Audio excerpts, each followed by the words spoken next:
Agak pelik apabila mangsa sebenar iaitu pemilik tanah yang diceroboh bagaikan penjenayah besar.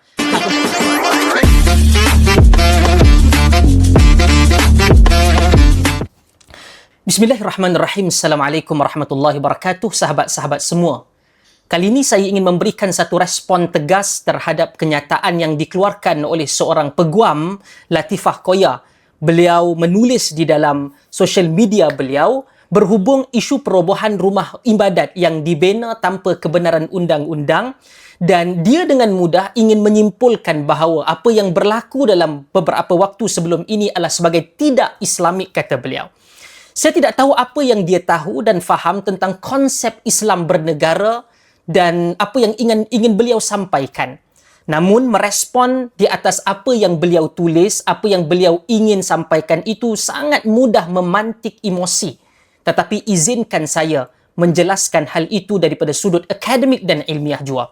Sahabat-sahabat, pertama, peguam ini memulakan hujah dengan mengatakan bahawa merobohkan kuil tanpa izin dan mengganggu kumpulan minoriti adalah sesuatu yang tidak Islamik.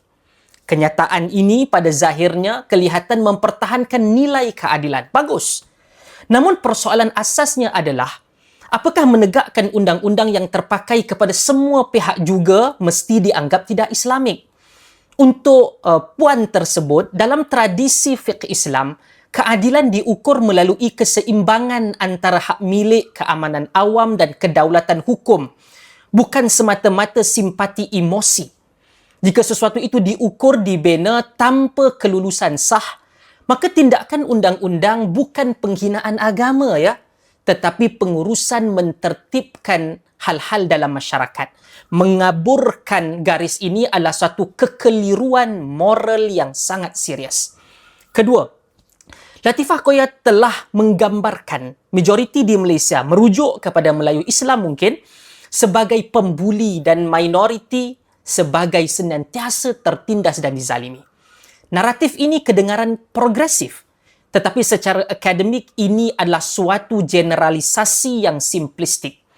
Keadilan tidak dibina atas logik majoriti sentiasa salah, minoriti sentiasa betul dan benar. Negara hukum menilai tindakan, bukan identiti kaum. Ketiga, perbandingan yang beliau lakukan dengan India dan Amerika Syarikat digunakan untuk menimbulkan emosi ketakutan. Namun di sinilah muncul satu ironi yang jarang disebut dan dibongkarkan. Hakikatnya di India sendiri, sebuah kerajaan yang sering dilihatkan berpaksikan majoriti yang beragama Hindu, dan mereka selalu dikaitkan dengan tindakan-tindakan yang tidak mesra dan memangsakan kumpulan orang Islam. Mereka itu, pihak berkuasa di India itu juga merobohkan kuil-kuil Hindu yang dibina tanpa izin atau melanggar undang-undang tanah di sana. Ini menunjukkan satu prinsip yang penting, tindakan perobohan struktur tidak sah bukan isu agama, ya Latifah Koya, tetapi isu pentadbiran undang-undang.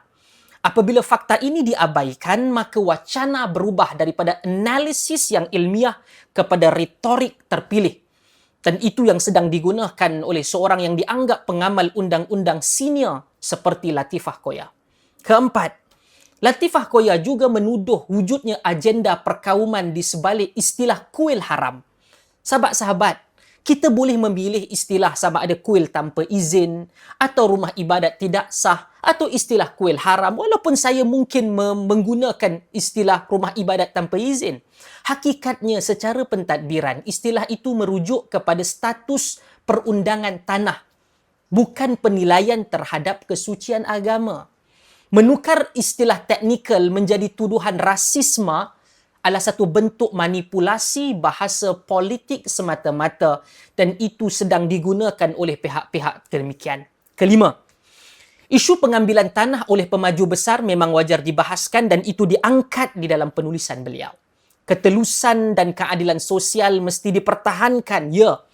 Namun menggunakan satu ketidakadilan untuk menafikan penguatkuasaan undang-undang dalam kes yang lain ialah kesilapan logik yang sering dikenali sebagai whataboutism. Keadilan tidak boleh selektif. Salah tetap salah, walaupun pelakunya berbeza. Keenam, Dalam masyarakat demokratik seperti Malaysia, kritikan kepada kerajaan memang perlu dan dialu-alukan. Tetapi kritikan yang sihat mesti berdiri atas fakta yang lengkap, bukan separuh masak dan bukan juga emosi separuh cerita. Tanpa disiplin fakta, wacana awam akan jatuh menjadi dan berubah menjadi propaganda simpati semata-mata. Agak pelik apabila mangsa sebenar, iaitu pemilik tanah yang diceroboh bagaikan penjenayah besar apabila cuba mendapatkan dan mempertahankan kembali tanahnya. Dan agak tidak masuk akal apabila penceroboh tanah hampir tidak pernah ditegur oleh kumpulan-kumpulan ini, tetapi hanya menyalahkan mangsa sebenar, iaitu pemilik tanah. Saya menjadi tertanya-tanya, apakah asas kefahaman kedaulatan undang-undang yang difahami oleh kumpulan peguam-peguam jenis ini?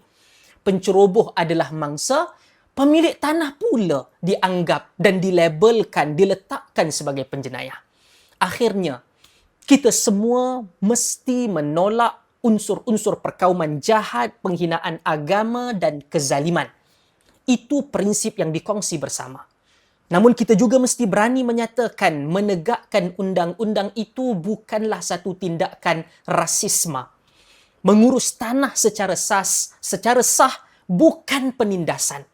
Dan memastikan ketertiban masyarakat bukan hipokrasi. Hipokrasi sebenar, kalau kita nak ketahui dan saya ingin sampaikan kepada Latifah Koya ini, adalah bila bahasa keadilan digunakan untuk menutup realiti pelanggaran hukum atau apabila fakta yang tidak selari dengan naratif sengaja disenyapkan. Malaysia tidak memerlukan retorik yang memecahkan rakyat mengikut kaum dan agama. Malaysia memerlukan kejujuran intelektual, keberanian moral dan kesetiaan kepada prinsip keadilan yang menyeluruh bukan terpilih.